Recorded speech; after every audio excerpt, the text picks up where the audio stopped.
यांची निर्दोष मुक्तता झालेली आहे। जवळपास 17 वर्षानंतर याबाबतचा निकाल आलेला आहे। मात्र यामध्ये जे मृत्युमुखी पडलेले होते त्यांचे नातेवाईक आपल्यासोबत आहेत, ते त्यांच्याशी बोलणार आहोत। निकाल आलेला आहे, जवळपास 17 वर्षानंतर हा निकाल येतोय। न्यायाची अपेक्षा होती, न्याय मिळाला का? नहीं, गलत फैसला किया कोर्ट ने। हम सुप्रीम कोर्ट ही आएंगे, हमारे साथ अन्याय हुआ है, हम लोग सुप्रीम कोर्ट ही आएंगे आगे। हाँ, त्यावेळेला नेमकं काय घडलेलं होतं ज्या वेळेला तुम्ही त्या संपूर्ण प्रक्रियेतनं गेलेला असाल? आपल्या घरातलं कोण मृत्युमुखी पावलेलं होतं आणि आपल्याला काय न्याय मिळेल अशी अपेक्षा होती?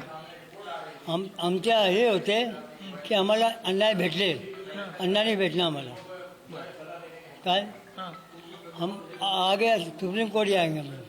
सुप्रीम कोर्टात जाणार अशा स्वरूपाचं त्यांचं म्हणणं आहे।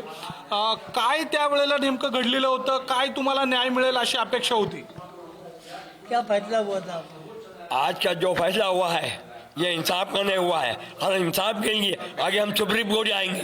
करते हुए जज साहब ने जो ये फैसला दिया है, ये हमको ऐसा लगता है कि सियासी लोगों के, सियासी पार्टियों के दबाव में ये फैसला उन्होंने किया है। याच्यामध्ये प्रामुख्यानं जर बघितलं तर त्यावेळेला हिंदू दहशतवाद नावाचा मुद्दा देखील उपस्थित केलेला होता। त्या सगळ्या दरम्यान मग नेमकं काय आता असं घडलं की या सगळ्या याच्यावर तुम्ही जे प्रश्न उपस्थित करताय ते आता तुम्हाला उपस्थित करावे लागतात? उससे पहले जो है, अब तक जो है कि कोई हिंदू उसके अंदर गिरफ्तार नहीं हुआ था, मगर बिक्कू चौक धमाके के अंदर हेमंत करकरे साहब, NIA और ATS के चीफ जो थे, उन्होंने इसको जो है इनको पकड़ा और पकड़ने के बाद ये बात सामने आई।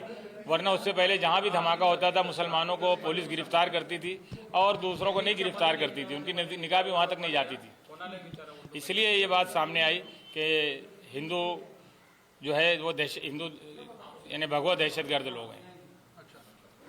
आता या संपूर्ण प्रकरणामध्ये तुम्ही म्हणताय सुप्रीम कोर्टामध्ये जाणार, मग एकूणच जर तपासातच जर त्रुटी काढल्या तर आता नव्यानं तपास करावा लागणार का? मग ये तो अब ये हुकूमत का काम है, अदालत का काम है, ये वो करेंगे जो उनको करना है।